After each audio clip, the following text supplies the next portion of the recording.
Assalamualaikum warahmatullahi wabarakatuh. Alhamdulillahi rabbil alamin. Wabihi nasta'in ala umuri dunya waddin. Wassalatu wassalam ala ashrafil anbiya'i wal mursalin sayyidina wa habibina wa syafi'ina wa qurrati a'yunina Muhammadin sallallahu alaihi wa ala alihi wa sahbihi wa sallam. Subhanaka la ilma lana illa ma 'allamtana innaka antal alimul hakim. Rabbi zidna ilma warzuqna fahman. Amin ya rabbal alamin. Allahumma inna nas'aluka ilman ladunni wal mashraba safil haniya wa hab ya ghani. Allahumma inna nas'aluka ilman ladunni wal mashraba safil haniya wa hab ya ghani. Allahumma inna nas'aluka ilman ladunni wal mashraba safil haniya wa hab ya ghani. Nawaitu ta'allum wa ta'lim wa naf'a wal intifa' wal mudhakarah wa tadhkir wal ifada wal istifada wal hitha ala tamassuk bi kitabillah wa sunnati rasulillah sallallahu alaihi wasallam wa du'a ila al huda wa dilalata ala al khair ibtigha'a mardati wa qurbih wa thawabih wa husnul khatimah ma'al lutfi wal afiyah wa salahil aqibah bi rahmatika ya arhamar rahimin. Amin amin ya rabbal alamin. Alhamdulillah thumma alhamdulillah. Limpahan syukur bersama kita panjatkan kehadirat Allah Subhanahu wa taala yang kembali mengumpulkan kita walaupun bukan di hari Minggu karena ada halangan. Bila kita buat acaranya besok bertepatan dengan event bedah buku saya di Kota Tangerang. Tapi insya Allah kita tetap ingin istiqomah, makanya kita tetap adakan kajian pada hari Sabtu ini. Mudah-mudahan insya Allah semakin menambahkan keberkahan untuk kita semua yang hadir dan senantiasa ilmu-ilmu yang akan kita uraikan menjadi pedoman kita dan pegangan kita baik untuk kehidupan kita di dunia sampai kehidupan kita di akhirat insya Allah. Amin ya rabbal alamin. Alhamdulillah pada pertemuan sebelumnya kita sudah membahas beberapa pesan cinta yang mengingatkan kepada kita bagaimana kiat-kiatnya selaku kita seorang manusia ya yang menginginkan kedudukan yang tinggi di sisi Allah Subhanahu wa taala, yang tentunya juga berharap kita sebagai orang-orang yang dianggap beradab, beretika. Dan ini adalah ciri-cirinya orang-orang tersebut. Mudah-mudahan nasihat kemarin itu bait pertama sampai bait keberapa nih? 1, 2, 3, 4, 5, 6, 7, 8 ya. Betul enggak? Sampai 8 ya. Sampai 8 sudah kita uraikan. Insyaallah mudah-mudahan itu menjadi pelajaran yang bermanfaat untuk kita semua insyaallah. Amin. Amin ya rabbal alamin. Alhamdulillah. Seringkali kalau kita hidup, kenapa kebanyakan dari kita merasa bermasalah dengan kebahagiaan orang? Itu terasa aneh, karena sejatinya kebahagiaan orang itu tidak pernah membuat kita menderita. Maka kalau ada orang bahagia tapi hati kita menderita, itu yang salah bukan orangnya tapi kita.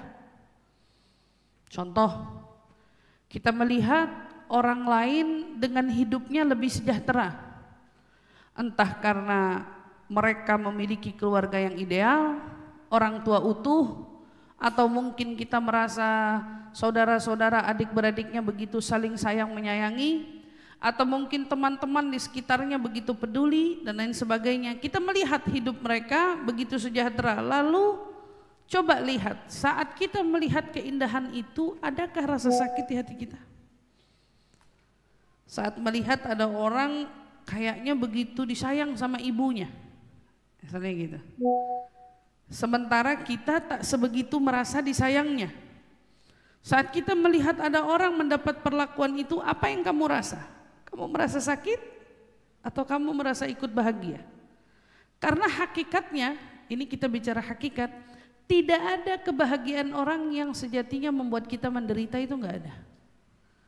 Jadi kalau kita melihat kebahagiaan orang lalu kitanya menderita, kitanya menjadi sedih, kitanya menjadi tidak menyukai kenikmatan yang orang itu miliki, artinya yang salah bukan orangnya tetapi kita. Apalagi di era hari ini, orang sukanya flexing. Orang sukanya menunjukkan pencapaian. Orang gemarnya menunjukkan apa yang mereka punya. Ini penting. Jangan sampai mereka yang sibuk mempertontonkan keberhasilan, yang nonton kita merasa menderita atas apa yang mereka pertontonkan untuk kita. Kalau saya lagi nonton TikTok, lihat orang flexing, saya ngerasain apa? Gak ngerasain apa-apa juga. Tapi ternyata tiba-tiba ada lagi muncul komentar orang terhadap orang yang flexing tadi. Ada orang keberatan dengan apa yang orang tunjukkan.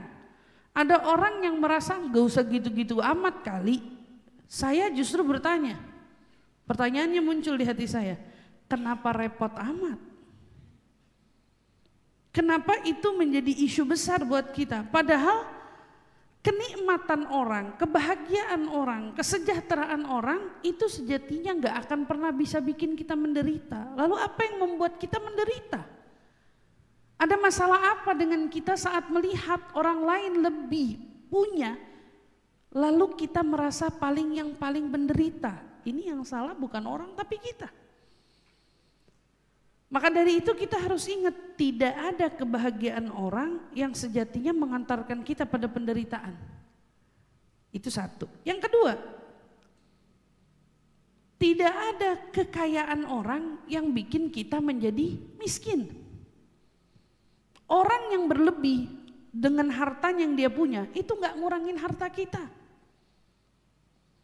Orang yang hari ini rumahnya besar itu gak ngambil tanah kita. Orang yang hari ini di dompetnya ada uang, mereka juga gak ngambil uang kita. Itu uang dia, lalu kenapa kita merasa terganggu atas apa yang dia punya? Lagi-lagi ini bukan salah orangnya tapi salah kitanya.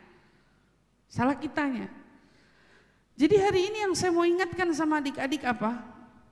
Kita akan selalu bertemu dengan orang yang hidupnya di mata kita lebih indah daripada kehidupan kita. Kita akan selalu bertemu dengan orang-orang yang kita rasa mereka lebih memiliki segalanya ketimbang kita.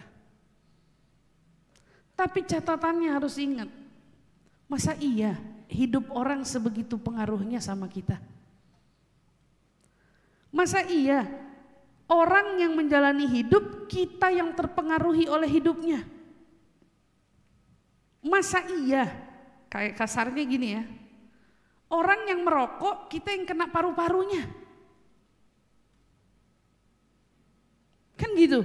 Ada orang bilang dia yang egois, makanya kalau udah tahu di situ asap ngapain dihirup? Udah tahu di situ ada racun, kenapa mau duduk di situ? Kasarnya kan gitu. Berarti ngingetin sama kita. Sekarang kita ngelihat ada nikmatnya orang, coba ukur, ada bahaya nggak sih nikmat itu sama kita? Kalau kamu ngerasa dengan kamu melihat orang yang dekat dengan orang tuanya membuat hatimu menjadi tidak baik karena melihatnya, maka jangan pernah melihatnya. Abaikan untuk menjaga hatimu sendiri dari apa yang mengganggu hatimu. Berarti kalau kelihatan gimana Ustazah? Ya tinggal belok matanya repot amat. Iya kan? Tinggal belok matanya kok repot amat. Ya kalau lewat dipantengin ya pantes saja. Sebegitu perhatiannya. Tapi kalau lewat langsung nunduk, lewat langsung ngabain, lewat langsung ngurusin yang lain, gak bakal sebegitu pengaruhnya sama kita. Iya dong. Dari situ kita ingat, ya Allah, iya, kenapa ya selama ini banyak orang yang suka baper sama hidupnya orang, suka tiba-tiba sedih karena melihat kesenangan orang, suka tiba-tiba jadi melo gara-gara ngelihat nikmatnya orang. Ini bukan orang yang salah, ini kita yang salah. Siapapun orang yang mau flexing hidupnya atau mereka tanpa dengan sengaja menampakkan, menunjukkan kenikmatan yang dia punya, harusnya itu semua tidak pernah mempengaruhi kita. Enggak. Berarti di sini PR-nya jangan terpengaruh dengan nikmatnya orang. Orang yang ngerasain nikmat kok kita yang menderita. Kan gitu. Dan gak usah juga berlomba-lomba untuk menunjukkan apa yang kamu punya saya juga bisa punya. Karena banyak orang akhirnya tersandung dari perjalanan hidup, terjerumus dalam jurang kehancuran karena terlalu ambisi untuk mengejar ketertinggalan. Dia punya handphone yang baru, saya juga punya handphone yang baru. Dia punya tas yang baru, saya juga harus punya tas yang baru. Dia punya baju yang baru, saya juga harus punya baju yang baru. Kebayang gak sih capeknya orang hidup kayak gini? Kalau bahasanya anak sekolahan, dia punya gebetan baru, saya juga harus punya gebetan yang baru. Masa dia laku, saya kagak. Gitu, dia laku, saya kagak gitu. Apa ada masalah apa? Padahal kalau lihat tampangnya cakepan saya katanya. Bisa orang lebih kurang indah, cantik wajahnya, lebih laku dari kita, berarti kan bisa jadi ada masalah apa dengan kita. Kita gak usah cari-cari, karena itu ternyata benar-benar ngerusak kita punya hati, ngerusak kebersihan jiwa. Jadi lebih baik apa? Ya udah, sekarang belajar aja. Kalau kita melihat ada orang lain yang telah mencapai kesuksesannya, orang lain yang telah mendapatkan kenikmatannya, katakan pada dirimu alhamdulillah. Dia tidak merasakan rasa sakit yang sama seperti saya. Ada orang ternyata mereka mendapatkan perhatian lebih dari orang tuanya. Enggak usah merasa sakit, enak banget jadi dia. Kenapa saya enggak ngerasain yang sama? Cukup katakan pada dirimu, untung dia tidak merasakan seperti yang saya rasa. Karena rasanya mungkin tidak dicinta atau tidak diperhatikan orang tua, rasanya sebegitu menyakitkannya. Orang hebat itu kan yang membiarkan rasa sakit untuk dirinya, bukan bagi-bagi rasa sakit. Orang hebat tuh kayak gitu.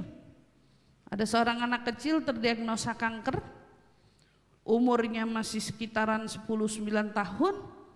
Saat diwawancarai, ditanya, bagaimana perasaanmu saat kamu tahu bahwa kamu terdiagnosa sakit kanker? Anak itu jawab, alhamdulillah, Allah memilihku. Lihat bahasanya, Allah memilihku. Kamu enggak marah Allah pilih kamu yang kena sakit itu? Enggak. Kamu terima bahwa kamu yang harus terkena penyakit itu? Iya. Bahkan saya bersyukur kepada Allah karena yang merasakan sakit ini bukan ibu atau saudara-saudari saya. Siapa yang mau punya mental ini anak? Dia bukannya pengen ibunya yang ngerasain sakit. Mama kan lebih tua, mestinya mama yang sakit. Atau kakak kita lebih tua, kakak dong yang harusnya lebih sakit. Adik kita misal atau siapapun teman kita, kenapa saya? Mestinya dia yang sakit atau dia yang merasakan sakit ini. Loh, ini bukan mentalnya seorang orang yang hebat. Ini mentalnya manusia egois. Pada saat dia bilang, saya bersyukur bahwa yang merasakan sakit ini bukan ibuku, bukan saudara atau saudariku. Makanya Allah pilih aku. Dan aku berterima kasih untuk itu. Ya Allah, kita pengen belajar dari itu anak yang mungkin dia tahu umurnya sudah tidak lagi panjang, tapi dia tidak mau hidup dengan penuh apa? Keegoisan. Sementara kita dikasih sama Allah sehat, dikasih sama Allah kenikmatan, dikasih sama Allah Subhanahu wa taala banyak keberuntungan, tetapi kadang-kadang kita terhentikan hanya karena melihat kenikmatan orang. Maka kita belajar, ya, pesan saya, kalau kamu hari ini melihat nikmat orang, maka cukup katakan alhamdulillah. Tidak perlu merasa menderita. Jika kamu melihat hari ini orang begitu bahagia, maka doakan semoga Allah menjaga kebahagiaannya, karena saya tidak dapat membayangkan bagaimana kalau nikmat itu hilang darinya. Doain yang baik-baik. Jadi apa yang kamu harap untuk dirimu, harapkanlah juga itu untuk orang-orang di sekitarmu. Kalau kamu nggak suka hancur, kamu nggak suka dirugikan, kamu nggak suka diabaikan, kamu nggak suka dikecewakan, maka belajarlah untuk tidak menghancurkan, belajarlah untuk tidak mengabaikan, belajarlah untuk tidak melukai, tidak mengecewakan. Itu pelajaran yang harus kita miliki. Insyaallah mudah-mudahan Allah jaga kita semua, insyaallah amin. Amin ya rabbal alamin. Maka pesan cinta selanjutnya yang hari ini akan kita bahas.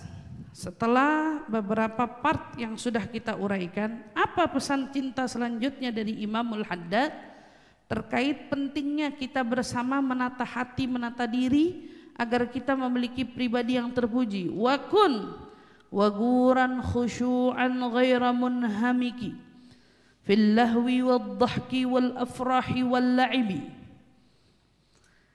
Jadilah kamu orang yang bersungguh-sungguh, yang khusyuk dan tidak larut dalam apa? Dalam hiburan, kelalaian, canda tawa, kesenangan dan permainan. Berarti kita diminta jadi orang apa? Jadi orang yang sungguh-sungguh. Belajarlah sedikit menjadi manusia serius. Jangan selalu pengennya bercanda terus. Jangan selalu kepengennya main-main terus. Dulu zaman kita, zaman saya kecil, kayaknya main-main itu umur kita sampai SD aja. Begitu masuk SMP kayak udah malu gitu mau main-main. Ternyata zaman sekarang main masih sampai di anak kuliah masih main. Lihat tuh bedanya hari ini. Main sampai ke anak kuliah masih main. Bahkan kadang-kadang image-nya main pun masih tetap dirasa untuk orang yang mungkin baru menikah. Karena dia merasa dirinya masih sangat muda. Masih mau apa? Masih mau main. Masih mau hang out sama teman. Salah gak sih Ustazah? Enggak salah. Tapi sesekali ada dalam hidup kamu perlu menjadi orang yang serius. Memiliki hati yang khusyuk. Artinya apa? Tahu tujuan. Enggak semuanya tuh main-main. Kalau udah waktunya sekolah ya sekolah yang benar. Waktu datangnya ujian belajar yang benar. Di saat ada masalah hadapi yang benar. Bukan apa? Bukan terus-menerus menjadi orang yang maunya senang-senang. Apa-apa maunya beres. Semuanya kalau ada masalah pengennya cepat selesai. Nasallallahu salamul afiyah. Dulu saya ingat banget, masih saya kecil, kan kita sekolah dijatahin uang ya. Dijatahin uang. Sama orang tua kita dulu sehari 500 perak. Ingat tuh, 500 perak uang jajan. Buat apa tuh 500? 500 itu kita udah bisa 100 buat makan batagor. 100 lagi bisa buat beli minumannya. Masih bisa nabung lagi. Bayangin SD dulu. Masih bisa nabung tuh 200 perak. Jadi jajanan cuma 300, 200 nabung. Tapi setelah pulang sekolah kita masih pengen jajan. Duitnya udah habis. Jajannya masih pengen, duitnya udah habis. Karena kan tetap harus nabung ceritanya zaman dulu. Tetap tuh setoran uang 200. Ada tabungan ceritanya. Terus pengen punya duit, caranya gimana? Minta sama orang tua nggak bisa, nggak kayak anak sekarang. Minta pasti nggak dibagi. Ya udah ngapain? Saya dapat uang satu kali waktu itu dari seseorang, orang alim lah gitu. Saya lagi lewat dikasih uang. Zaman dulu 10.000 tuh berarti banget ya. 10.000 nih, saya bilang ini 10.000 gimana caranya bisa jadi uang? Jadi uang lagi. Saya iseng-iseng mampir ke supermarket beli sirup. Saya beli sirup 1 botol, saya beli es batu, saya jualan es.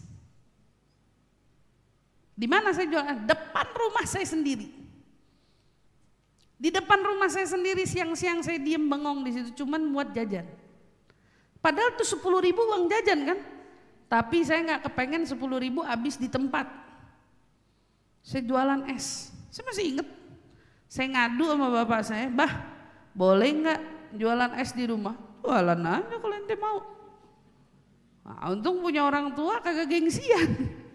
Kalau orang tuanya gengsian kan repot. Ngapain jualan-jualan? Gak usah keradaan. Enggak nih saya disuruh.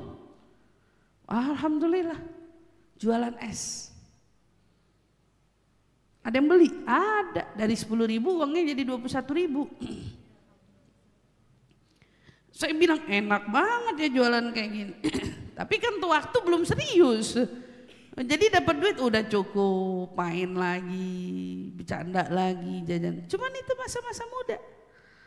Masa-masa kecil, saya masih SD waktu itu. Umur 9 tahun saya udah masuk pondok.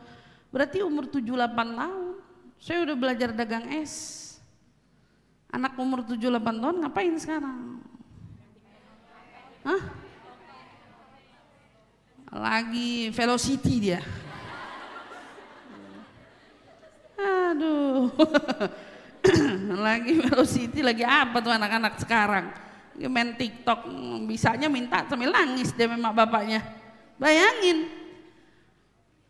Itu semua menjadi bahan kenangan yang sangat berharga. Iya ya Allah dulu. Terus tiba-tiba karena punya orang tua emang ngedukung anaknya buat begitu, dia kalau pulang kerja dari kantornya ada, kebetulan orang tua saya jualan ekspedisi. Kalau ada bros, gantungan kunci orang yang udah lama itu sudah diakuisisi oleh menjadi miliknya kantor, awalnya dibawa pulang dikasih ke saya, tuh jualin.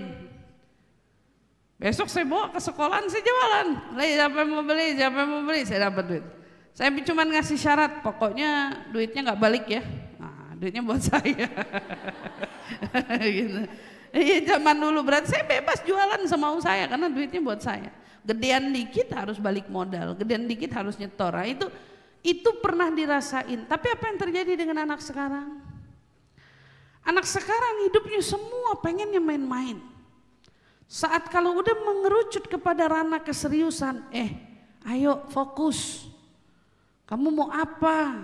Mau cari apa? Mau jadi apa? Nggak tahu. Semuanya nggak tahu.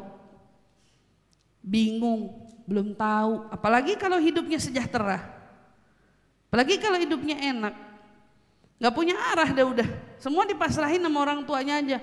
Tahu terserah mama, tahu terserah ayah, begitu. Yang lebih menyedihkan kalau kedapatan orang tua yang nggak mau tahu. Kalau kamu nggak benar-benar di ranahnya serius dan di ranahnya mau menjaga diri dan belajar, apa yang terjadi?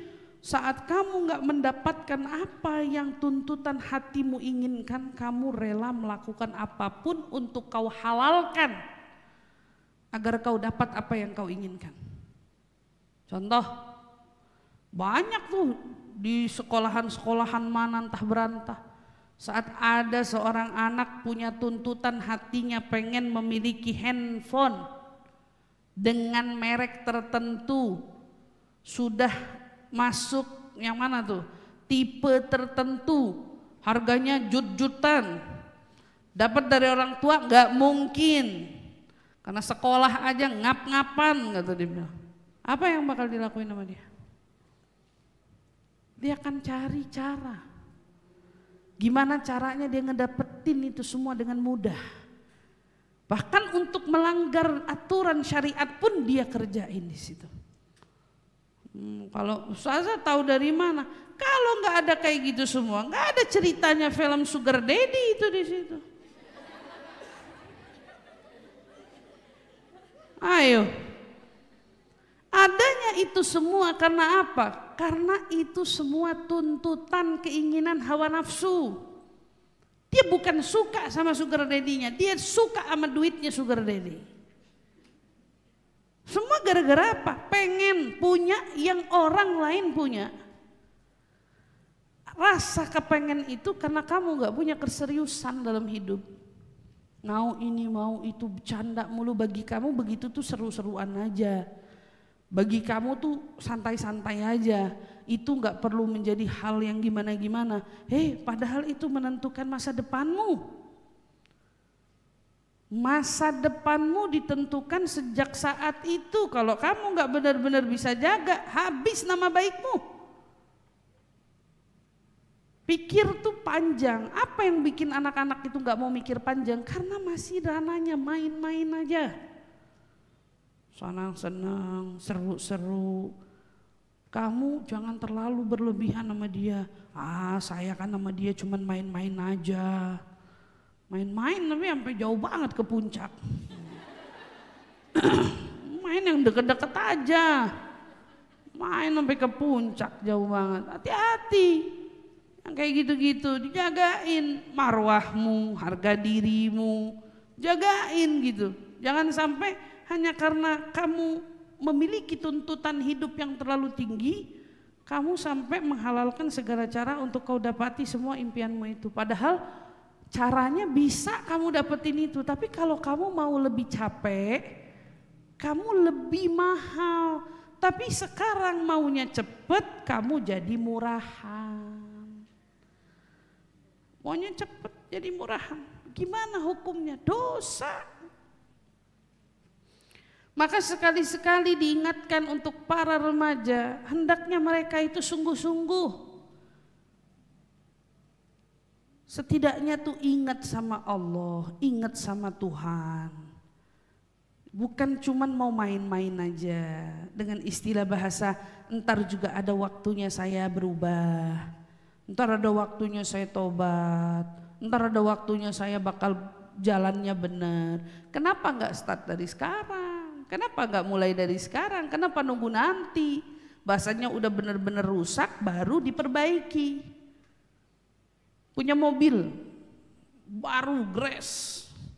Kata yang make, nikmatin aja dulu, seru-seruan aja dulu. Tabrakin boleh, senggol boleh, pecahin spionnya boleh. Tenang, ntar kita benerin. Ayo, ntar kita masukin ke Tok Magic. Masuk ke Tok Magic, semua yang hancur keluar bisa kayak baru lagi. Benar. Benar kayak baru lagi. Itu dari jauh kelihatan apa? Cakep. Begitu dideketin geradakan semua. Tahu-tahu begitu dipakein spionnya udah nggak orisinil. Begitu dideketin chatnya nggak sesuai. Kita kalau ngerusak masa muda kita, terus kamu baru mau perbaikin di hari nanti, kamu kira bisa sama bersih? Gak bisa. Gak bisa deh, gak bisa. Rusak ya rusak. Jadi punya masa muda tuh dijaga. Karena kalau udah nanti ketemu sama waktunya kamu anggap kamu bisa memperbaiki diri, sejauh mana kamu bisa perbaiki, kamu juga gak bisa menentukan itu karena kamu saat ini juga tidak membatasi diri mau rusak sejauh mana. Nah kan mending dijaga, kalau punya barang tuh dijaga-jaga, apalagi punya diri. Punya mobil dijaga-jaga, punya barang handphone dijaga-jaga, ini apalagi diri. Mestinya harus kita lebih jaga, harus kita jagain, maka tanamkan diantaranya itu adalah rasa sungguh-sungguh, yaitu dengan khusyuk kita. Ingat waktunya kita perlu dekat sama Allah. Ingat waktunya tanggung jawab yang harus kita jalankan dalam hidup. Ingat waktu dimana kita diminta serius, maka kita diminta serius. Kalau mau main-main porsinya secukupnya aja. Jangan semuanya maunya main-main. Makanya bingung kalau sama anak remaja hari ini, dikit-dikit maunya healing. Saya perlu healing katanya, dia bilang. Mau healingnya nggak salah. Healingnya nggak salah, bagus. Tapi yang kemudian jadi memicu masalah itu saat kamu menganggap semua prosesmu menjalani hidup itu selalu berat. Berat, sekolah berat, kerja berat, di rumah doang berat. Apalagi? Tiduran doang berat. Orang di rumah tiduran aja pakai capek, bingung kan? Bisa di rumah doang capek. Kok bisa nonton drama dari episode 1 sampai akhir, ujung-ujungnya kelar nonton capek. Bingung. Gimana sih anak sekarang? Iya. Kan yang pantas ngomong capek yang nyuci piring, yang nyapu ngepel, nyuci baju terus bilang capek, pantes. Lah ini dia nonton, tiduran, rebahan, dipanggil makan aja nggak nyaut-nyaut. Bangun-bangun tuh bilang capek ya. Itu kan ketara banget. Hidupnya masih dipenuhi dengan dunia hiburan, permainan, canda, senda gurau, isinya begitu semua. Karena gak ada keseriusan. Kalau dia punya keseriusan, kamu gak akan temuin ada satu hari kamu, kalau bahasa kita tuh rebahan-rebahan mandi di waktu siang. Gak ada. Karena bagi kamu bersih itu harus. Bukan bersih karena mau sekolah, bukan bersih karena mau keluar rumah, bukan. Apalagi sampai ada siapa saya nggak tahu tuh kemarin salah satu influencer bilang, nah, saya mah jarang mandi. Saya tahu jarang mandi, jarang mandi. Bingung ya. Saya kalau mau keluar mah kagak mandi, dari luar pulang ke rumah saya mandi. Bingung saya. Yang bener tuh mau keluar mandi, pulang mandi, itu bener. Aturan keluar rumah nggak mandi, pulang mandi itu apa? Pakai takut nanti kulitnya rusak, kena sabun mulu. Bingung nggak? Ini emang zamannya aneh. Nah terus banyak yang ngikutin, emang kita mandi nggak boleh sering-sering, kata dia bilang. Cocok deh sama anak-anak mageran itu. Anak-anak kaum rebahan aja mandi, emaknya bilang entar mah belum, hari ini nggak kemana-mana kok. Dikira nggak kemana-mana nggak mandi gitu. Ya Allah, gimana sih? Kalau ada yang begitu di sini mikir lagi dah. Bener-bener. Jadi mandinya gara-gara mau keluar. Kalau nggak mau keluar nggak mandi, enggak. Apalagi kalau berasa badannya kagak bau, kata dia bilang. Mandi itu bentuk daripada, bukan rutinitas lagi. An-nadzafatu minal iman. Kau perlu membersihkan walau tubuhmu hanya di rumah. Lagi mandi itu sehat. Orang gila tuh nggak mandi-mandi itu. Kamu lihat orang gila kenapa berantakan, nggak mandi-mandi. Orang kalau nggak mandi-mandi lama-lama pikirannya jadi gila. Ya Allah, makanya jagain nggak mandi-mandi. Itu salah satu bentuk daripada kelengahan. Hal yang kamu sepelekan hari ini. Kebayang nggak sih kalau kamu nanti nikah? Terus kamu bilang kamu nggak keluar jadi nggak mandi gitu? Saya nggak kebayang suaminya ketemu gimana. Nggak mandi, enggak, kan hari ini nggak kemana-mana. Ya Allah, bagaimana itu? Ya nggak gitu dong. Kebersihan nomor satu, makanya kekhusyuan, makanya Rasulullah sampai kasih kiasan. Kamu pernah nggak nemuin ada orang yang kalau setiap hari dia tinggal rumahnya di pinggir sungai, sehari dia nyebur ke sungai 5 kali. Kata Rasulullah, kamu bakal nemuin daki nggak di badannya? Enggak, kata Rasul, kata sahabat bilang, lah ya Rasulullah, orang sehari dia nyelam kemana? Ke sungai 5 kali, mana ada daki di badannya? Begitupun orang muslim. Kata Rasulullah bilang, tiap kali dia mau sholat, dia berwudu, dia bersihin dirinya, maka dapat disimpulkan di tubuhnya tidak ada kotoran. Karena dia tahu tanggung jawabnya seorang muslim membersihkan diri sebelum menghadap Tuhan. Kan gitu. Membersihkan diri sebelum menghadap Tuhan. Ini makanya kadang-kadang sholatnya jarang, makanya mandinya juga jarang. Gitu. Itu penting, walaupun Ustazah kan gak ada najisnya, gak ada apa. Tetapi bebersihan diri itu bagian daripada iman.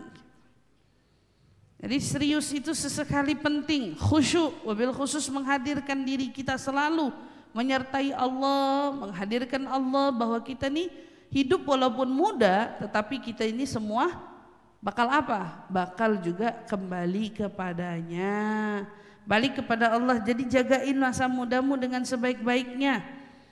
Kemudian wanazzihis sadra min ghisyin wa min hasadin wa janibil kibra ya miskin wal ujubi. Selanjutnya kita diminta apa? Sucikan dadamu dari tipu daya. Kita disuruh jaga kita punya hati. Pertama, dari tipu daya. Tentu godaan syaitan dan sifat hasud. Serta sisihkan pula kesombongan dan kebanggaan pada diri sendiri. Wahai orang yang melarat, ya miskin. Berarti kalau dipanggil ya miskin, orang yang melarat ini, kenapa disebut begitu? Karena orang kalau sudah di hatinya tertipu, di hatinya punya hasud, di hatinya sombong, dan di hatinya selalu berbangga sama diri sendiri, berarti kamu orang yang melarat. Anta miskin, kamu orang miskin. Karena orang yang kaya hati tidak mungkin iri. Orang yang kaya hati tidak mungkin memiliki sifat dengki. Karena orang yang kaya hati itu tidak mungkin berbangga terhadap diri sendiri. Orang yang kaya hati, hatinya luas, dia pasti menjadi orang yang paling menjaga kebersihan hati. Hatinya paling dijaga. Dijagain tuh hati, jangan sampai hatinya terkontaminasi satu min ghishin, tipu daya. Orang-orang banyak yang kebawa sama bujuk rayu syaitan, digoda sedikit, dipermainkan hatinya sedikit, luluh dia. Saya bilang perempuan untuk cinta itu tidak sulit. Perempuan tuh kalau cinta paling gampang. Makanya perhatikan orang tua kita dulu, nikah aja nggak pakai cinta. Karena ternyata cintanya perempuan nyusul tuh bisa. Tapi kalau kamu balik, laki-laki bisa nggak nyusul bahasanya, cintanya untuk apa? Bisa juga, tapi dia perlu keyakinan dan kepastian atas apa yang dia pilih dalam hidupnya. Makanya orang laki perlu ngelihat perempuannya dulu kalau mau menikah. Buat mastiin, nih bisa nggak saya bakal jalanin hidup sama nih orang. Perempuan mau model kayak gimana aja bisa. Kenapa? Perempuan tuh gampang banget hatinya kebawa. Gampang banget. Nih perempuan nih, ketemu orang laki modalnya datengin dia tiap hari bawain bembeng. Ya. Bawain martabak misalnya gitu. Tiap hari ngirimin dia bunga, tiap hari ngasih kata-kata manis, luluh hati dia. Walaupun maaf mukanya nggak seperti yang dia harap. Perempuan nggak ribet, perempuan katanya lebih dominan mengutamakan rasa cinta bahasanya gitu. Nah kadang-kadang jeleknya perempuan, nih kita ya dek ya, ingat ya, jeleknya kita dibaikin sedikit dengan modal yang nggak seberapa, tetapi membuat kita meruntuhkan harga diri yang mana nilainya tak bisa digantikan dengan apapun juga. Modal orang ngedeket dikit, tapi kadang-kadang yang jadi bebalik kita kasih lebih dari yang dia kasih. Itu perempuan. Dia perhatian sama kita sedikit, nemenin mungkin telepon, ngeladenin kamu udah makan apa belum, kamu lagi di mana, kamu sama siapa. Wah senangnya berbunga-bunga. Tapi kadang-kadang saking kesenangnya itu ketipu hatinya. Hatinya ketipu. Belum tentu ini orang benar-benar cinta sama dia. Belum tentu. Karena hakikatnya kan kalau cinta langsung dilamar. Ada yang ngejalin hubungan bertahun-tahun, tanya, saya ngapain bertahun-tahun? Karena orang kalau udah serius nggak nunggu setahun 2 tahun, sebulan 2 bulan udah ngadep ke orang tua. Gitu loh, sebulan 2 bulan udah ngadep sama orang tua. Makanya ini satu teori ilmiah ya, satu teori ilmiah, yang ngomong bukan saya. Perempuan itu kalau sudah sampai ke ranah hubungan badan sama orang yang bukan mahramnya, mau mahram mau tidak, Perempuan kalau udah kena hubungan badan yang main emosi batinnya. Dia tiba-tiba merasa sangat terikat.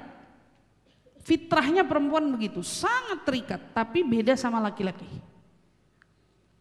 Laki-laki kalau perempuan dia temukan sebelum minta ikatan sudah sedia untuk disentuhnya, maka laki-laki punya pikiran ini cuman main-main saja. Ini laki-laki. Ada komitmen enggak? Enggak. Itu setahun, 2 tahun, 3 tahun bosen dia. Kadang enggak nunggu setahun, 2 tahun, sebulan, 2 bulan, 3 bulan bosen. Si perempuannya sudah merasa sangat terikat, yang laki-lakinya justru begitu mulai terikat, acuh dia. Apaan sih ini? Ngapain sih? Masih muda, minta nikah, nggak mau dia. Tapi beda kasusnya, kalau sebelum dia mendapatkanmu ada ikrar sumpah. Itulah Islam menengahi dengan pernikahan. Zawwajtuka wa ankahtuka makhtubataka. Itu dia punya psikologinya, pikirannya. Begitu ijab qabul, tanggung jawab diberikan ke dia. Saat ada tanggung jawab diberikan ke dia, maaf dia sentuh kamu, saat dia sentuh kamu, dia akan selamanya menganggap kamu tanggung jawabnya sampai kapanpun itu. Makanya perlunya ikatan nikah dulu. Jadi kalau sampai ada ibaratnya tuh sentuhan fisik dengan yang non muhrim, itu saya katakan yang paling rugi kamu, perempuannya. Karena perempuan punya hati tuh rananya tertipu, kuat luar biasa. Digoda sedikit aja ketipunya gampang. Perempuan gak boleh dibaikin, luluh dia, kan gitu katanya. Perempuan gak boleh dimanisin, lupa sudah dia. Perempuan gak boleh dikasih, bahkan yang dikasihnya segini yang akan dibalas lebih dari yang dia dapati. Itu perempuan. Kita pinter-pinter jaga diri. Karena tahu hati kita ruangnya itu mudah tertipu, jangan mudah mau ditipu. Begitu juga diingetin, hati-hati sama hasud. Hasud, iri itu memang tempatnya di hati. Kadang-kadang hasud itu nggak terungkap. Hasud itu cuma di sini mainnya, di hati. Ih, kok dia sih? Ih, kenapa dia? Orang model kayak gitu begini. Orang itu yang ngomong hati. Tapi tahu nggak efek dari hatimu yang punya hasud itu pengaruhnya kemana-mana, bahkan kepada seluruh tubuhmu. Orang hasud, itu tekanan darahnya naik, kesehatan fisiknya turun. Apalagi kalau sudah hasud diiringi sama marah, hasud diiringi dengan ingkar. Kenapa dia? Emangnya siapa dia? Kayak yang tadi saya bahas, kok bisa ada orang yang dikasih nikmat orang yang merasa menderita dia? Ini orang hasud nih. Salah satunya begitu. Orang yang dapat mobil baru dia nggak bisa tidur. Orang yang dapat sesuatu dia yang malah kepikiran nggak bisa tidur, malah sibuk investigasi. Dapat dari mana? Kok bisa? Aduh, hebat nggak? Malah dia yang investigasi, telepon temennya sana sini. Dengar nggak si ini dapat ini? Jadi orang hasud apa? Dia pasti berharap nikmat yang orang lain punya hilang. Itu orang hasud. Mestinya bukan dia. Gak bakal saya biarin itu jadi punya dia. Pagi kan nih hasudnya tentang siapa? Tentang pasangan, malu-maluin lah dia itu. Gak bakal saya kasih dia. Gak bakal saya kasih, gak bakalan saya kasih. Salat. Jadi orang yang hasud udah pasti pengennya dia nikmat itu bukan untuk orang itu. Nikmat itu untuk dia, itu bahaya. Sama begitu juga dengan sombong. Orang sombong ngerasa dia yang pantas, orang sombong ngerasa dia yang hebat. Orang sombong ngerasa dia yang paling berhak. Nauzubillah. Itu sifat yang paling harus kita buang dari diri kita. Sombong, jauhin. Wa nyadibal kubra, ya miskinu wal ujubi. Terakhir sifat apa? Ujub. Ujub itu apa? Bangga sama diri sendiri. Apa bedanya ujub sama self reward? Self reward, orang bilang istilah bahasa kita kan perlu juga mengapresiasi diri, ya, apresiasi diri. Orang biasanya saat dia mengapresiasi diri, dia tidak butuh validasi orang lain, cukup dirinya sendiri yang memvalidasi itu. Tapi kalau orang ujub, dia maunya kelebihan itu diketahui oleh orang lain, dia maunya hal itu diketahui dan diiyakan oleh orang lain. Itu yang bahaya. Misal contoh, kita dapat job, pekerjaan tertentu. Kamu mau self reward, kamu mau senang, katakan sama dirimu, terima kasih sudah sampai di titik hari ini menemaniku. Kamu luar biasa. Yuk kita me time. Yuk kita healing, yuk kita apa? Mau ngapain? Self reward saya sudah sampai sejauh ini dalam hidup. Itu kamu aja yang nikmatin. Kamu aja, itu benar, nggak salah. Tapi kalau yang disebut ujub, kamu pengumuman, terima kasih ya Allah, pasang status. Terima kasih ya Allah. Nggak tadi bilang apa? Kau mengantarkanku sampai pada titik hari ini. Orang baca, ngapain dia? Penting gak sih ngomong kayak gitu? Kan gak penting juga. Kenapa harus di-mention juga? Apalagi kalau sampai diberitahu, terima kasih ya Allah atas nikmatmu, kau berikan aku pekerjaan ini setelah sekian lama aku nanti-nanti. Gak penting. Apalagi merasa siapa dulu, kan saya yang begitu. Berasa bangga banget sama dirinya. Ini kalau bukan saya nih yang begini nih, nggak bakalan bisa begini. Itu sifat orang melarat, hatinya miskin, hatinya menderita. Sebetulnya sifat itu tidak boleh ada, karena orang yang membanggakan dirinya pasti orang yang terhijab dari Allah Subhanahu wa Ta'ala. Karena dia lupa kalau dia begitu atas siapa yang membawanya sampai di titik itu. Kan mestinya yang diagungkan itu Allah. Ada orang dapat nikmat lalu yang dia pasang di statusnya, Rabbana lakal hamdu ya Rabb. Terima kasih ya Allah atas nikmatmu yang begitu luas, engkau yang maha pengasih, maha penyayang, Nggak ada satupun unsur nunjukin nikmatnya di dia. Tapi dia cuman puji-puji Allah aja ibaratnya. Itu baru benar. Tapi kalau sampai mau pengumuman apa yang sudah dia dapat, ini yang perlu dijaga. Ini sifat minal kabair, di antara dosa-dosa besar dan dosa yang mematikan dan menghancurkan keimanan. Maka kita jagain diri kita dari 4 sifat tersebut. Al-ghish, tipu, al-hasad, al-kibir, wal-ujub. 4 nih. Ini diantara dosa-dosa besar, dosa besarnya hati ya. Nauzubillah min dzalik. Maka kita jaga, bersihin, jangan sampai ada dari kita yang punya sifat tersebut. Lalu apa yang harus kita hias diri kita? Wardat tawadu'a khulqan, innahu khulqul akhyari fagtad bihim tanju minal wasabi. Yang harus kamu punya adalah merelakan dirimu dengan tawadhu, artinya kesederhanaan dari perilaku. Karena tawadhu itu adalah akhlak. Yang mana akhlak ini jika dimiliki seseorang, ini merupakan akhlak pilihan, orang-orang pilihan. Siapa orang yang di hatinya bisa punya tawadhu? Ini orang pilihan. Orang pilihan. Makanya orang kenapa bisa musuhannya gampang? Karena pasti dia punya apa? Penyakit hatinya. Hasud, sombong, ya. Dan juga suka menipu, memanipulasi, mengkhianati dan mudah tertipu dan lain sebagainya. Ini pasti nih.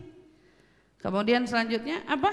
Ini orang-orang yang seperti ini, kalau dia selamat hatinya dengan apa? Dengan dia punya sifatnya tawadhu, pasti orang yang kayak begini akan selalu dicintai.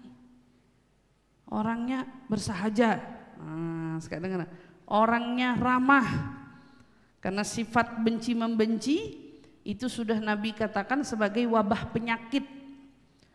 Dab ilaikum da'ul umam min qablikum, itu penyakitnya umat-umat terdahulu, al-hasad wal baghdha, hasud sama benci, dengki. Karena sifat benci itu ternyata dia apa? Dia adalah pencukur. La aqulu hiya haliqatus syar, kata Rasul, saya enggak katakan itu pencukurnya rambut, tapi itu adalah pencukurnya agama. Tuh, orang kalau sudah pakai benci-benci, yang hilang apa? Agamanya. Nggak ada agamanya, maka jaga. Yang perlu dimiliki apa? At-tawadhu. Sifat tawadhu harus ada sama diri kita. Buang jauh-jauh hasad, kibir, ujub, itu ghish dari diri kita.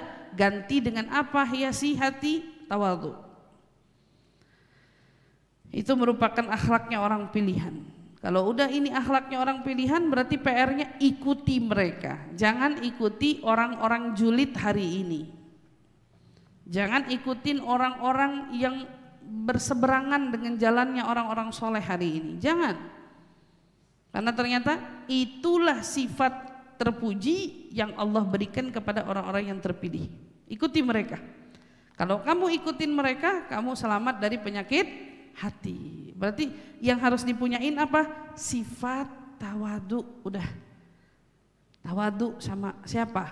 Kamu diminta tawadhu pertama sama Allah. Menyadari kalau kamu itu tidak punya apa-apa kecuali semuanya sumbernya dari Allah. Baik itu kegembiraan sampai kesedihan, semua datangnya dari Allah. Apapun yang terjadi sama hidup kita, sandarin itu karena Allah. Nilaimu, gajimu, keadaanmu, semua dari Allah, bukan dari kamu. Ya, perhatikan orang sukses yang baik, orang sukses yang perlu kau jadikan sebagai acuan dan motivasi. Mereka adalah orang sukses yang saat mereka diwawancarai, ditanya, apa rasanya kamu berada di titik kesuksesan ini? Ingat kata-katanya, jika dia mengatakan semua ini terjadi karena kehendak Allah, maka jadikan orang itu yang perlu kau motivasi. Jadiin dia sebagai acuanmu dalam bermotivasi. Tapi kalau dia bilang semua ini tidak akan bisa saya capai tanpa adanya perjuangan, tanpa adanya, udah kebanyakan basa-basi kayak gitu, bukan dia orang yang perlu kamu tiru. Nah, itu mah cuman banggain dirinya aja, kesuksesannya, pencapaiannya. Walaupun segala keberhasilan tidak menafikan usaha, betul. Tapi orang sebelum mengingat semua hasil atas dari usaha perbuatan, ingat dulu kalau Allah nggak kasih kamu kekuatan, kamu bisa nggak melakukan itu semua? Orang hari ini yang kerja siang, malam, pagi, sore, semuanya kerja. Katanya kan usaha kan? Kalau bukan karena keringat saya, usaha saya, pagi kerja, siang kerja, sore kerja, malam kerja, nggak akan saya bisa mencapai titik ini. Shh, tunggu. Kamu lupa yang kasih kamu sehat untuk kerja siapa? Siapa yang bikin kamu lancar untuk kerja itu siapa? Kalau Allah mau, Allah bisa jepit sedikit aja urat kamu, itu kamu udah menjerit-jerit nggak bisa ngapa-ngapain. Orang sarafnya kejepit, kecetit, duduk di kursi roda nggak bisa ngapa-ngapain. Yang ngasih kesehatan siapa? Allah. Yang kamu harus ingat itu. Kamu hari ini sekolah, ya kalau bukan karena belajar saya nggak bakal bisa begini. Benar. Ganti dulu kata-katanya. Kalau bukan Allah yang memberikan kemudahan, saya tidak akan bisa melakukan sejauh ini pencapaian. Allah yang kasih kemudahan. Otak kamu dikasih mudah mencerna, otakmu dikasih mudah untuk memahami segala ilmu yang dapat kamu pelajari. Kemudian di satu sisi lagi Allah buat kamu punya akal begitu mudah untuk mengingat sampai kuatnya ingatan. Kamu nggak perlu lagi belajar untuk mengulang. Itu kalau bukan ada andilnya kuasa Allah, kita nggak bakal bisa apa-apa. Jadi saat kamu mencapai semua pencapaian, ingat ya, rendahkan diri kita pertama kepada Allah. Rasul tentu. Kita kalau bukan umatnya Nabi Muhammad, kesalahan kita 1, 2, 3, 4 kali itu sudah bikin bisa kita dimusnahkan olehnya. Tapi apa yang bikin Allah menunda-nunda murka, menunda-nunda azab, menunda-nunda siksa? Karena kita ini umatnya Nabi Muhammad Sallallahu alaihi wasallam. Kita umatnya Nabi. Kalau kita bukan umatnya Nabi, udah, na'udzubillah. Orang melakukan perbuatan zina, orang mabuk, orang berbuat kefahisan, kesalahan di muka bumi ini sekali, 2 kali, 3 kali udah bisa bikin Indonesia rata dari bangunan. Kalau Allah berkehendak, Jakarta bisa rata dari bangunan sehari, nggak nunggu 2 hari 3 hari, sedetik dia berkehendak semuanya bisa terjadi. Enggak. Tapi apa yang bikin Allah menunda-nunda? Karena kita umatnya Nabi. Kamu harus kenal sama Nabi. Karena jasanya Nabi itu membuat kita selamat sampai hari ini besar. Kalau bukan Nabi yang mengantarkan kita pada posisi kita bisa terselamatkan hingga hari ini, kita nggak bakal bisa selamat dari apapun juga.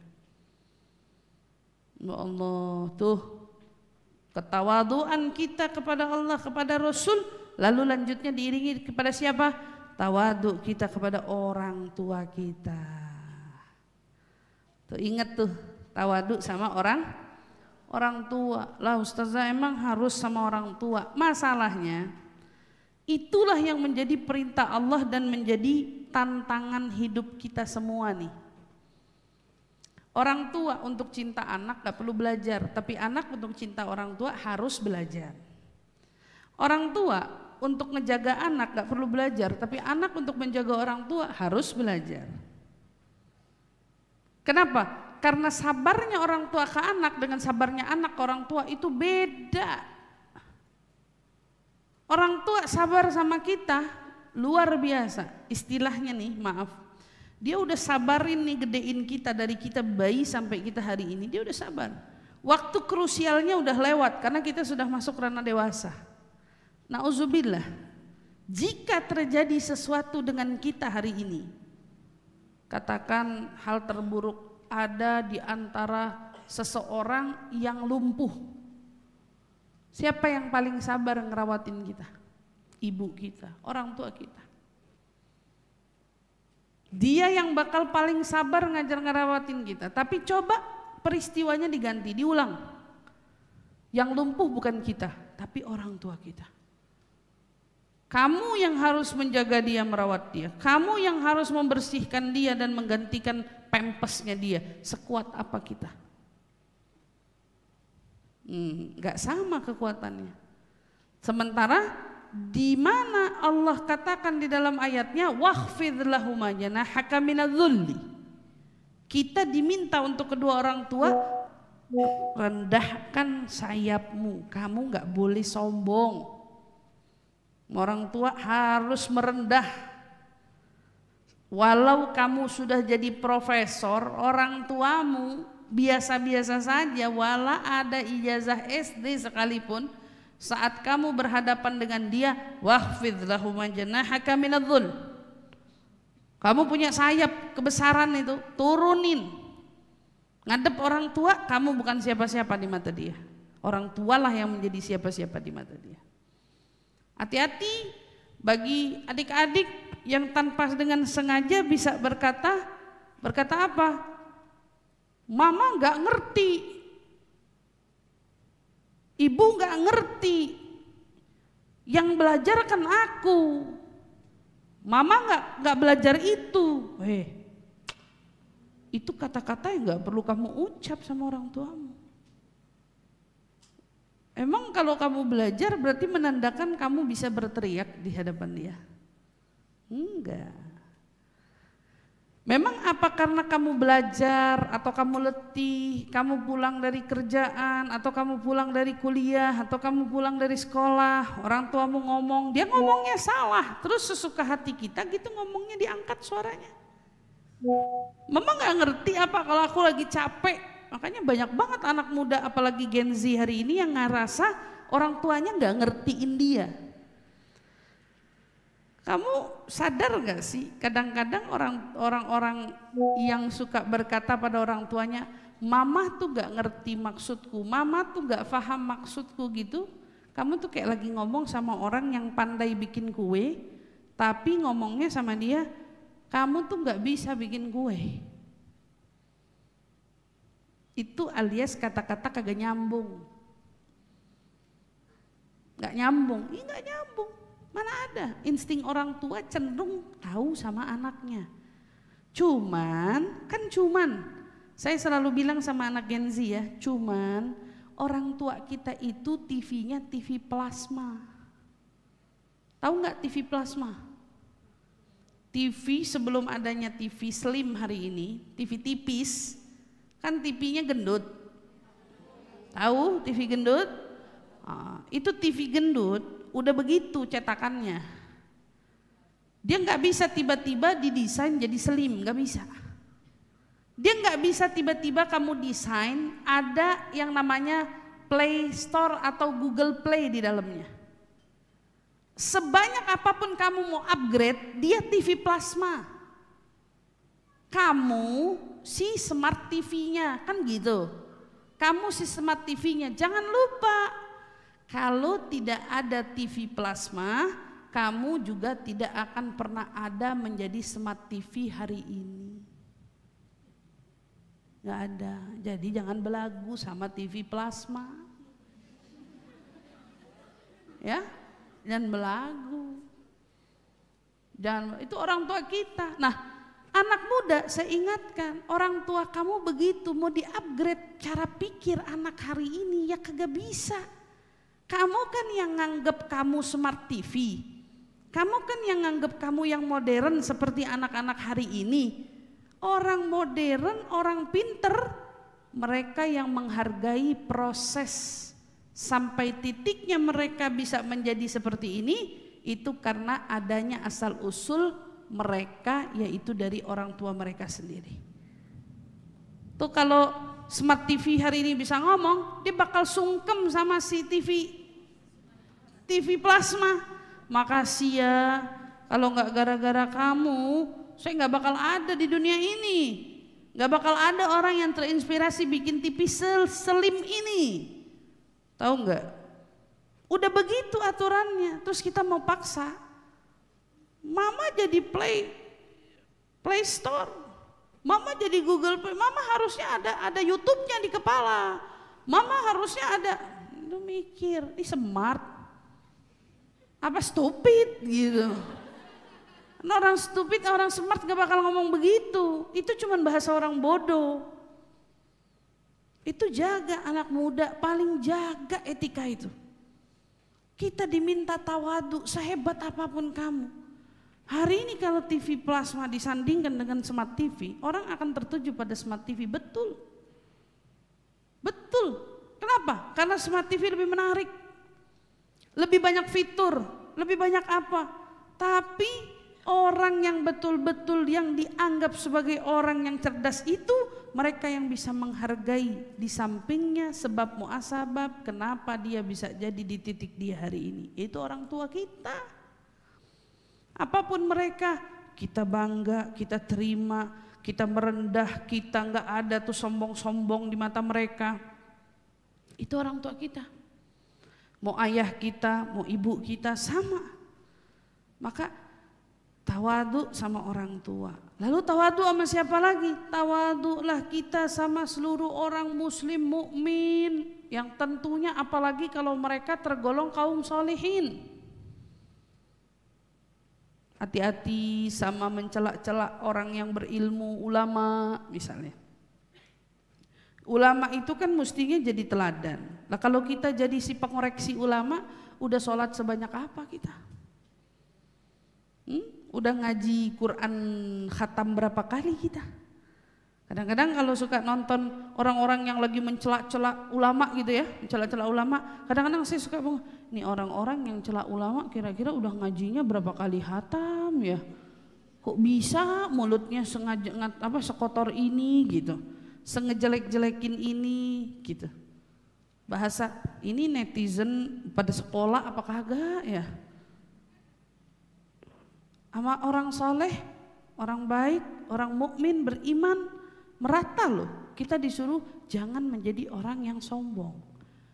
Udah di depan orang yang pinter maupun bodoh, tetaplah bersikap seolah-olah kita mengikuti alurnya mereka. Kalau duduk sama anak kecil jadi anak kecil. Kalau tiba-tiba kamu duduk sama anak kecil jadi siapa? Jadi orang tua. Nggak demen anak kecil duduk sama kamu. Iya, ikut alurnya. Oh ya duduk sama anak kecil. Sekarang duduk sama orang pinter, pandai-pandailah menempatkan dirimu. Duduk sama orang yang terbilang terbelakang. Mereka nggak paham segala etika. Bukan kamu ikut jadi mereka. Pandai-pandaikan menempatkan dirimu di situasi apapun di tengah-tengah mereka. Jangan jadi yang sombong. Nggak punya etika, nggak belajar apa? Gak sekolah apa? Gak ini, gak gitu caranya.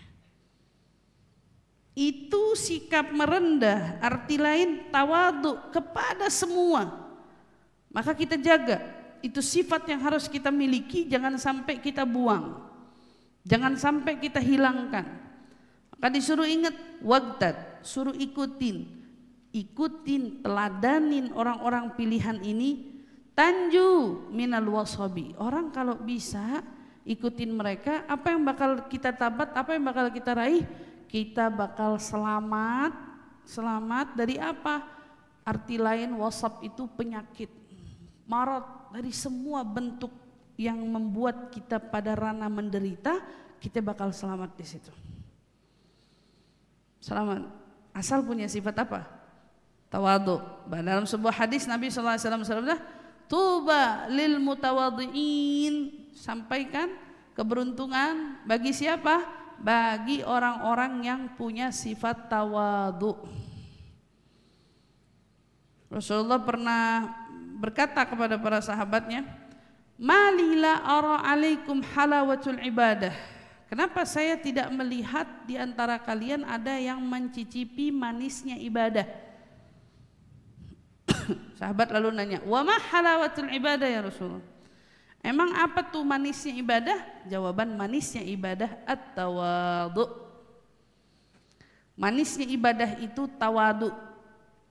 Jadi orang hidup bisa benar-benar merasakan hidup kalau dia tahu artinya tawadhu. Dia tawadhu, bersahaja, tidak merasa sombong, tidak merasa hebat dari yang lainnya. Subhanallah. Ini penting, terutama kepada kalian, ya. Wanita-wanita, anak-anak muda yang luar biasa, ya, bisa membuat dirinya hadir di kajian, duduk menyimak pelajaran kebaikan, ini luar biasa. Kalian luar biasa. Jaga kenikmatan ini dengan apa yang kalian dapat, kalian belajar untuk menerapkan itu pada diri kita. Artinya pulang dari sini sama Allah tawadhu, sama Rasulullah ingat-ingat, orang tua wabil khusus, guru-guru kita, orang muslimin yang dekat kepada Allah ataupun muslimin yang jauh sekalipun dari Allah, kita tetap harus punya tawadhu di hadap mereka. Kita jaga. Wahdar wa iyyaka min qaulil jahuli ana wa anta dunia fi fadlin wa fi hasabi. Apa yang perlu dijaga? Wahdar, berhati-hatilah, waspadalah atas perkataannya orang yang bodoh. Min qaulil jahuli ana. Apa tuh kata-kata orang yang bodoh? Aku. Merasa diri. Engkau dalam keutamaan dan keturunan yang mulia. Jadi suka nggak perhatiin ada satu circle, demennya itu bangga-bangga sama dirinya antara satu sama lain, ngomongin kesuksesan yang udah diraih bersama. Hebat ya, wah saya, kamu, ini orang-orang hebat nih semuanya. Hebat ya, gini kita udah bisa begini, iya kamu udah bisa apa. Hari ini kan itu semua jadi apa? Ya kan? Jadi obrolan kan? Udah ngapain aja, wah iya kamu, iya kita nih emang orang yang beruntung. Secara kan kita keluarga kita orang-orang ada, secara kan kita orang-orang keluarga kita orang yang mulia. Hati-hati. Itu ucapan orang bodoh yang suka mengaku-ngaku atas harta kepemilikan orang tua, pangkat jabatan yang dimiliki oleh orang tua. Nih hati-hati. Mentang-mentang anak, misalnya mentang-mentang anaknya pemimpin negara, wah jadi kalau ketemu sama orang nggak tahu bapak saya siapa. Mentang-mentang anaknya kepala keamanan negara, kamu nggak tahu bapak saya siapa. Itu berapa banyak yang terjadi kayak gitu. Kalau orang biasa nabrak nggak sengaja masuk penjara. Tapi kalau sudah orang yang merasa punya orang tua hebat, nabrak pun dia bisa selamat dari penjara. Misalnya kayak gitu. Ngerasa apa? Oh ya, saya kan anaknya si ini, saya kan orang tua saya si ini. Dan itu kadang-kadang dijadiin sebagai acuan. Ngingetin, itu bukan pencapaian. Pencapaian itu apa yang kau jalani dan kau usahakan. Ngapain bangga-bangga sama apa? Orang tua. Orang tua saya orang hebat lah, tahu-tahu yang kaya orang tuanya, dia mah kagak. Dia aja kemana-mana masih pakai uang jajan yang dikasih sama orang tuanya. Yang kayak gitu mau bangga, malu. Apalagi kalau sampai nikah masih begitu, malu. Berarti kan ketara, nggak ada pencapaian yang dia capai. Apaan pencapaiannya? Nggak ada. Jadi kalau orang mikir, saya mau nikah sama orang keluarga orang kaya. Kalau boleh saran, menikahlah dengan orang yang dengan pernikahanmu kau menjadi kaya. Yang dengan pernikahanmu kau jadi kaya. Allah buat rezekinya dicari oleh kamu berdua, bukan karena hasil dari orang tua. Biasanya kalau sampai terjadi adanya perceraian, yang paling dirugikan adalah wanita. Gak dapat apa-apa, orang dia aja masih numpang. Itu jaga. Wa ma qaulul jahul, ucapannya orang yang bodoh apa? Ya itu, saya orang pinter, saya orang hebat. Kata Rasulullah, man qala inni alim fahuwa jahil. Siapa yang berkata dia adalah orang yang pandai, artinya dia adalah orang yang bodoh. Jadi ada orang menganggap saya kaya, berarti dia miskin. Saya ini hebat, berarti dia payah, gitu. Saya ini sukses, nganggap dirinya sukses, berarti dia apa? Gagal, gitu. Dia gagal. Kenapa? Karena mengakui atas keberhasilan dengan sebutan saya, itu sombong yang tidak boleh dimiliki oleh kita. Itu kata-kata, ini kata-kata siapa tahu nggak? Syaitan. Waktu pertama kali Allah perintahkan dia untuk sujud kepada Nabi Adam, sujud kepada Nabi Adam, dia nolak kan? Nolaknya bilang apa? Nolaknya dengan kata-kata mengakui dirinya. Khalaqtani min nar wa khalaqtahu min tin.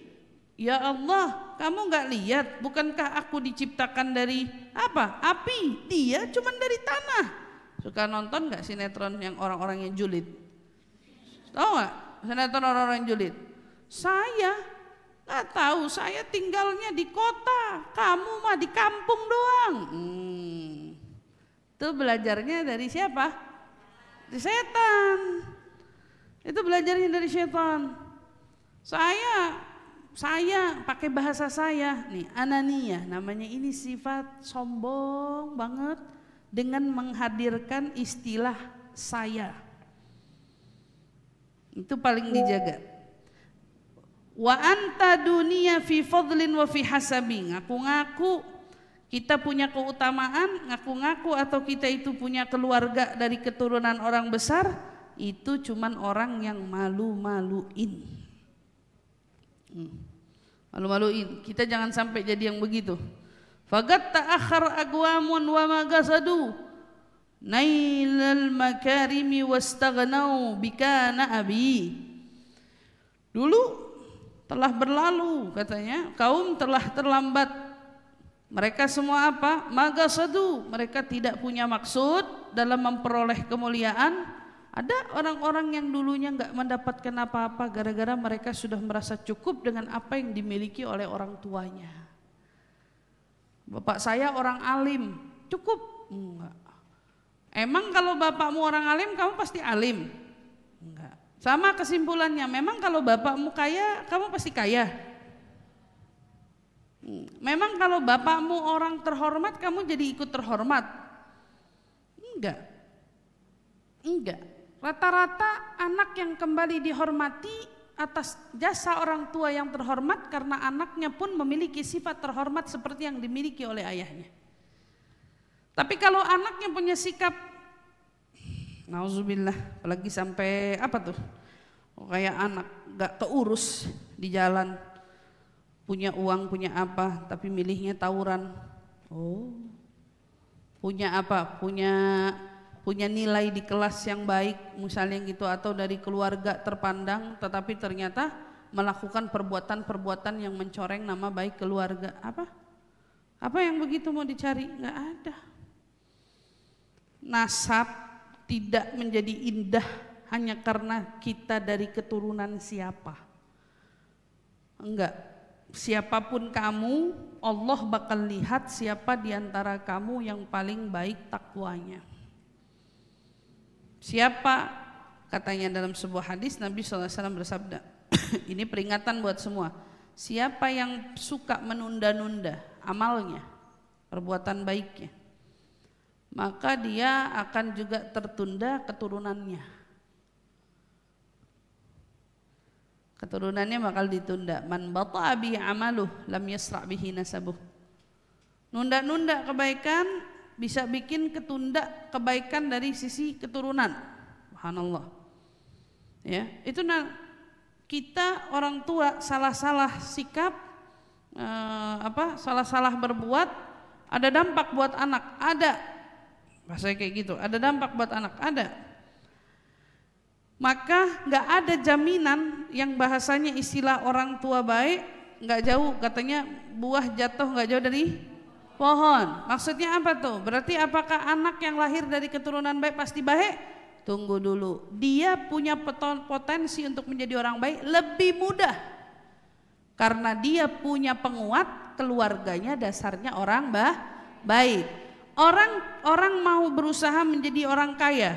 Kalau dari keluarga kaya, potensi dia untuk menjadi kaya lebih kuat karena dia sudah memiliki keluarga kaya. Nah, bantuan itu istilahnya. Jadi bukan berarti buah jatuh nggak jauh dari pohon. Kalau kamu cuma ngandalin apa yang jatuh dari pohon, berarti kamu pohonnya. Bukan. Berarti kamu si orang kayanya, bukan. Berapa banyak kejadian ya, anak belum tumbuh besar, orang tuanya kebetulan orang berada, keburu kegulung tikar usahanya. Apa yang terjadi? Anaknya ikut nggak punya apa-apa.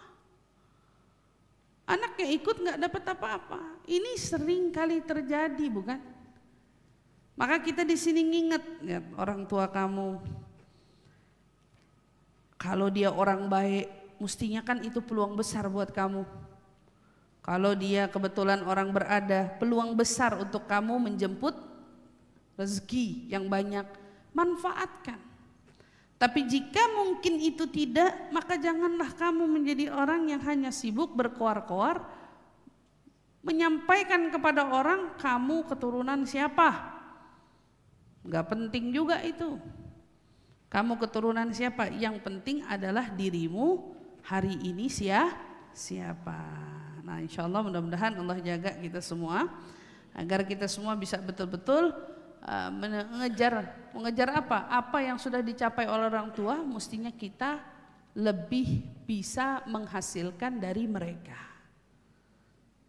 Kalau orang tua kita segigih itu, kita harusnya lebih gigih daripada itu. Orang tua kita aja bisa mencapai kesuksesan sejauh ini, harusnya kita termotivasi untuk lebih sukses dari mereka hari ini. Itu yang benar, itu yang tepat. Orang tua kamu cerdas, orang tua kamu terpandang, orang tua kamu terhormat.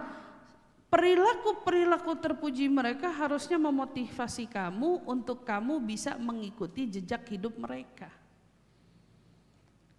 Jangan justru anak hari ini pinternya ngomong apa?